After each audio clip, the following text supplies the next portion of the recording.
आता आपला जो पुढचा टॉपिक आहे का मागच्या भागामध्ये आपण अवैधानिक पुस्तकापर्यंत पाहिलेलं होतं आणि पुढचा जो टॉपिक आहे तो सहकारी संस्थेची हिशेब पत्रके हे आपल्या पुस्तकामध्ये आहे, पण आपल्याला परीक्षेला ह्याच्यावरती प्रश्न विचारण्यात येणार नाही. तो तुम्हाला स्वयं अध्ययनासाठी आहे आणि तो तुम्ही घरी तुमचा स्वतः अभ्यास करायचा आहे. तर त्याच्यासाठी आपण आपला जो परीक्षे दृष्टिकोनातून महत्त्वाचा टॉपिक आहे जो तुम्हाला तिथे आता डेस्कटॉपवरती दिसतोय तो आहे सहकारी संस्थेची हिशेब तपासणी, लेखापरीक्षण किंवा अंकेक्षण. हा आपल्याला पाहायचा आहे आणि आज मी याच्याबद्दल स्पष्टीकरण देणार आहे. बघा, शासनाच्या पुढाकाराने व परिणामकारक उपायांमुळे सहकारी क्षेत्राचा विकास झाला. भारतात पहिला सहकारी संस्था कायदा 1904 साली संमत झाला. नंतर मग 1 मे 1960 साली आपल्या महाराष्ट्र राज्याची निर्मिती झाली आणि महाराष्ट्र सहकारी संस्था कायदा 1960 संमत करण्यात आला. मग त्यावेळेस या कायद्यानुसार सहकारी संस्थांना आपला जमा खर्च व्यवस्थित ठेवावा लागतो आणि सहकार खात्याच्या मान्यताप्राप्त हिशेब तपासण्याकडून किंवा लेखापरीक्षकाकडून हिशोबाची तपासणी आपल्याला करून घ्यावी लागते. हे आपल्याला कोणी सांगितलेलं आहे? महाराष्ट्र सहकारी संस्था कायदा 1960 नुसार आपल्याला सांगितलेलं आहे. मग त्याच्यामध्ये कलम 81 आहे, महाराष्ट्र सहकारी संस्था कायदा कलम 81. याच्यानुसार आपल्याला प्रत्येक सहकारी संस्थेला हिशेब तपासणी करून घ्यावी लागते. बरं, आता ह्यांना कंपल्सरी आहे सहकारी संस्थेची हिशेब तपासणी करणे महाराष्ट्र सहकारी संस्था कायदा 1960 नुसार. पण हे काय फक्त सहकारी संस्थेलाच गरजेचं आहे का हो? आपल्याला नाही का गरजेचं आहे? जर आपण एखादं घर चालवतो, तुमच्या आईच बघा, समजा आईला समजा तिच्या घर चालवायचं आहे, तर तिला बाबा महिन्याला किती पैसे येतात, मग त्याच्यावरूनच ती तिचं सगळं घर खर्च, परत तुमच्या घरातलं जे लाईट बिल असेल, तुमचं पाणी बिल असेल, तुम्हाला जाण्याचा खर्च, तुमच्या फिया सगळं त्या पैशातून ती देते. मग त्याच्यानुसार तिलासुद्धा हिशोब करावा लागतो सगळा. म्हणजे हे हिशेब तपासणी सहकारी संस्थेला जरी बंधनकारक असलं तरी ते आपल्या कौटुंबिक लेवलवर सुद्धा आपण आपल्या घराचा सुद्धा हिशोब केलाच पाहिजे, हिशेब तपासणी ठेवलीच पाहिजे. मग हे जे आहे महाराष्ट्र सहकारी संस्थेची हिशेब तपासणी, याच्यामध्ये हे अत्यंत गरजेचं आहे प्रत्येक सहकारी संस्थेला. तर त्याच्यामध्ये आता आपण त्याची अर्थ आणि व्याख्या बघणार आहोत.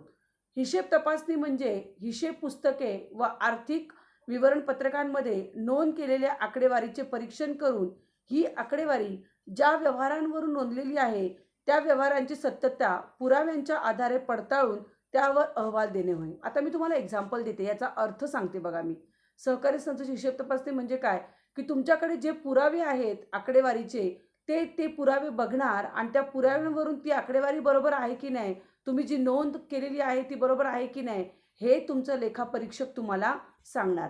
आता उदाहरण घ्या की तुम्ही एका सहकारी संस्थेमध्ये कामाला आहात आणि तुम्ही तुमच्या सहकारी संस्थेच्या कामासाठी तुम्ही पुण्याला समजा मीटिंगला गेलेला आहात. मग तुम्ही पुण्याला ज्यावेळेस एक सहकारी संस्थेचा एक कर्मचारी म्हणून मीटिंगला जाता, तर तुम्ही पुण्याला जाताना तुम्ही रेल्वेने किंवा काय तुमची प्रायव्हेट व्हेकल असेल त्यांनी जाणार असाल तर तुम्हाला ती गाडीचा खर्च, नंतर तुम्ही कुठल्या हॉटेलमध्ये जाऊन राहणार असेल ते हॉटेल, याची सगळी बिलं तुम्हाला प्रोव्हाइड करावी लागतात सहकारी संस्थेला. तेव्हा तुम्हाला सहकारी संस्था त्याचे सगळे पैसे तुम्हाला ती देते, कारण तुम्ही तुमच्या वैयक्तिक कामासाठी गेले नव्हते, तुम्ही सहकारी संस्थेचं काम करण्यासाठी गेले होते. मग ज्यावेळेस तुम्ही त्या कामासाठी जाता पुण्याला, मग त्याच्यानंतर तुमचं तिकीट पुण्याचं किंवा तुम्ही जर तुमची स्वतःची गाडी घेऊन गेली असेल तर पेट्रोल किती लागलं ते पेट्रोलचं बिल, त्याच्यानंतर तुम्ही ज्या हॉटेलमध्ये मुक्काम केला, जिथे तुम्ही रिफ्रेशमेंट म्हणजे खाल्लं, तुम्ही नाश्ता केला, जेवलात, त्याची सगळी बिलं सहकारी संस्थेला तुम्हाला द्यावी लागतील. तुम्ही आलात पुण्यावरून आणि सहकारी संस्थेला सांगितलं, तिथल्या कर्मचाऱ्यांना सांगितलं माझे 20,000 रुपये खर्च झाले. आता तुम्ही किती दिवस गेला होतात? 1 दिवसासाठी, समजा तुम्ही 1 दिवस 1 रात्रासाठी तुम्ही गेला असाल. मग साधी गोष्ट आहे, 20,000 रुपये खरंच एका दिवसा एका रात्रीला लागतील का? तर मग हे बघण्यासाठी तुमची बिलं फार महत्त्वाची आहेत. तुम्ही कुठल्या हॉटेलमध्ये होता, तुम्ही तिथे काय काय खाल्लं, तुमचा खर्च किती, आणि त्याच्यामध्ये जर विसंगती आली तर लेखापरीक्षक तो तुम्हाला तुमचे अकाउंट चेक करून देत नाहीत आणि तुम्हाला तो सही देत नाही. म्हणजे तुमचं सहकारी संस्थेचं लेखापरीक्षण हे पूर्ण होत नाही. म्हणून सगळे पुरावे ते बघणार, सगळे पुरावे ते चेक करणार. समजा आता तुम्ही एक एक्झाम्पल घ्या, तुम्ही सहकारी संस्थेमध्ये सभासदांना तुम्ही लाभांश दिलाय, डिव्हिडंड दिलाय, तो समजा तुम्ही 10% दिलाय. मग त्या सभासदांना 10% डिव्हिडंड दिलेला तुमच्या अकाउंटमध्ये दिसला पाहिजे. तुम्ही सांगताय पण तो दिसत नाहीये, मग तुम्ही नुसतं लिहिलंय का ते चालणार नाही. त्या सभासदांच्या अकाउंटला ते 10% डिव्हिडंड जमा व्हायला पाहिजे. हे आहेत पुरावे. याला म्हणतात हिशेब तपासणी, याला म्हणतात लेखापरीक्षण अंकेक्षण. तर बघा, ही झाली अर्थ. आता आपण त्याची व्याख्या बघणार आहोत. व्यवसायाची आर्थिक स्थिती व बिनचूक दर्शविण्याच्या दृष्टीने ताळेबंद योग्य पद्धतीने तयार करण्यात आलेला आहे किंवा नाही याची खात्री करून घेण्याच्या उद्देशातून व्यावसायिक लेखापुस्तकांची, खात्यांची आणि प्रमाणिकांची तपासणी करणे म्हणजे लेखापरीक्षण होय. R.G. विल्यम यांची व्याख्या आहे. आपल्या सहकारी संस्थेमध्ये जी काही पुस्तके आहेत, म्हणजे तुमचं प्रॉफिट अँड लॉस आहे, ट्रेडिंग अकाउंट आहे, बॅलन्स शीट आहे, हे सगळं तुम्ही पुराव्यानुसार चेक करा सगळ्या लेखापुस्तकांमधून, लेजरमधून, आणि मग तो तुम्हाला जो लेखापरीक्षक आहे तुम्हाला त्याचं प्रमाणीकरणाचा तो तुम्हाला सर्टिफिकेट देतो, प्रमाणपत्र देतो. मग कळतं की तुमच्या सहकारी संस्थेचं लेखापरीक्षण, तुमच्या सहकारी संस्थेचे सगळे हिशोब हे समाधानकारकरित्या आहेत. ती आहे व्याख्या. आता हे जे आहे सहकारी संस्थेचे हिशेब तपासणी, लेखापरीक्षण, अंकेक्षण, हे तुम्ही तुमच्या क्लासवर्कच्या वहीमध्ये अर्थ आणि व्याख्या तुम्ही लिहिणार आहात. आता आपल्याला पुढचा जो प्रकार बघायचा आहे तो आहे हिशेब तपासणीचे किंवा अंकेक्षणाचे प्रकार. आता हिशेब तपासणी किंवा अंकेक्षणाच्या प्रकारामध्ये पहिला जो प्रकार आहे तो आहे वैधानिक किंवा वार्षिक हिशेब तपासणी. प्रत्येक सहकारी संस्थेला आपला आर्थिक वर्ष संपल्यानंतर त्यांना हिशेब तपासणी करावी लागते. कायद्यानुसार हिशेब तपासून करून घेणे बंधनकारक आहे. आर्थिक वर्षाच्या शेवटी हिशेब पूर्ण झाल्यानंतर जी वार्षिक हिशेब तपासणी केली जाते तिला वैधानिक हिशेब तपासणी असे म्हणतात. आर्थिक वर्ष संपल्यानंतर 4 महिन्यांच्या आत ही हिशेब तपासणी झाली पाहिजे. आणि त्याच्यानंतर हिशेब तपासणीसाठी हिशेब तपासकाची नियुक्ती शासनाकडून केली जाते आणि या हिशेब तपासणीवरून संस्थेला अंकेक्षण वर्ग दिला जातो. नंतर आपलं पुढचं जे आहे सतत किंवा निरंतर हिशेब तपासणी. आता सतत किंवा निरंतर हिशेब तपासणी म्हणजे काय की आर्थिक वर्षातील संस्थेच्या सर्व व्यवहारांचे सातत्याने अथवा नियमितपणे ठराविक काळाने केलेले सखोल परीक्षण होय. मग तुम्ही ठरवून द्या निरंतर हिशेब तपासणीमध्ये की आपण सातत्याने सहकारी संस्थेची हिशेब तपासणी करणार आहोत इंटरनल लेवलला, आपण आपल्या स्वतःसाठी.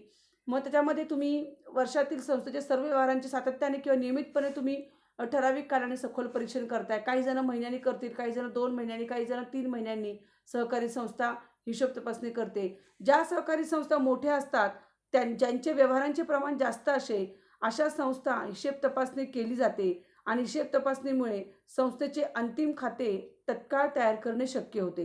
जर तुम्ही संस्थेची वेळोवेळी हिशेब तपासणी केली तर तत्काळ तुम्हाला फायनल अकाउंट तयार करता येतं. संस्थेचे सगळं जमा आणि वजा जी आहे ती काढता येते.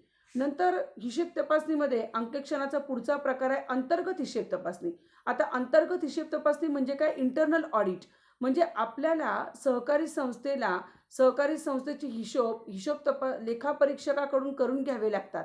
मग लेखापरीक्षकाकडे जर आपण जेव्हा पाठवले आणि तेव्हा जर आपल्या जास्त त्रुटी निघाल्या तर हे तुमच्या सहकारी संस्थेचं चांगलं प्रदर्शन नाही आहे. तुमची सहकारी संस्थेमध्ये तुम्हाला जर ह्या गोष्टी टाळायच्या असतील तर तुम्ही काय करायचं आहे, पहिलं तुमच्या व्यवहारांचे तुम्ही स्वतः परीक्षण करायचे. सहकारी संस्थेने स्वतः पहिलं ऑडिट करून घ्यायचं.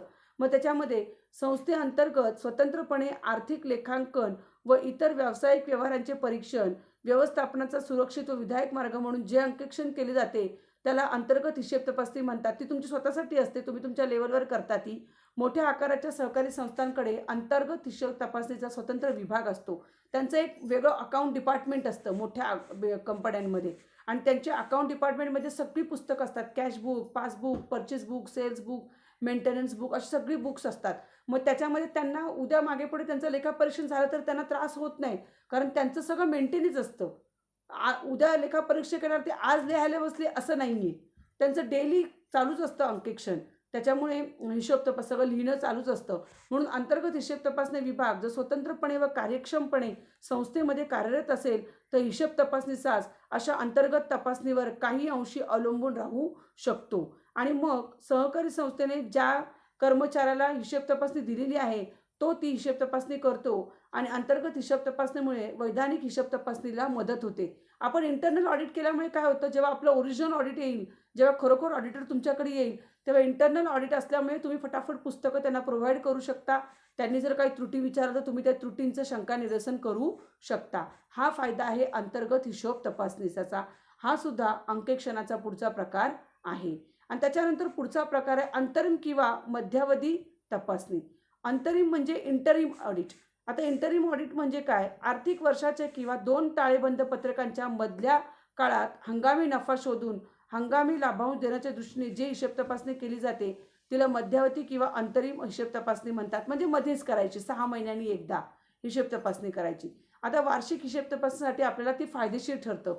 जर आपण 6-6 महिन्यांनी संस्थेचा हिशोब तपासला तर ज्यावेळेस आपलं वर्ष संपतं आणि जेव्हा आपल्याला वैधानिक किंवा वार्षिक हिशेब तपासणी करायची तेव्हा 6-6 महिन्यांनी हिशेब तपासणी केल्यामुळे आपल्याला अत्यंत त्याचा फायदा होतो. आणि त्यावेळेस वार्षिक हिशेब तपासणीला आपल्याला खूप कमी अडथळे येतात, खूप कमी त्रुटी आपल्या निघतात.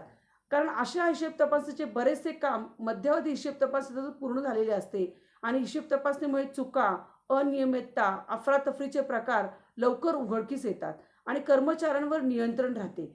आर्थिक वर्षाच्या मध्यंतरीच हिशेब तपासणी केल्यामुळे त्यावेळची व्यवसायाची आर्थिक स्थिती समजते व त्यानुसार योग्य धोरणांचा अवलंब करता येतो. म्हणजे हे झालं आपलं अंकेक्षणाचे प्रकार. अंकेक्षणाचे हे 4 प्रकार आहेत. आता आपण पुढच्या वेळेला हिशेब तपासणी किंवा अंकेक्षण वर्गीकरण बघणार आहोत. आता मी इथे थांबते आणि पुढच्या लेक्चरला आपण हिशेब तपासणी किंवा अंकेक्षण वर्गीकरण बघणार आहोत.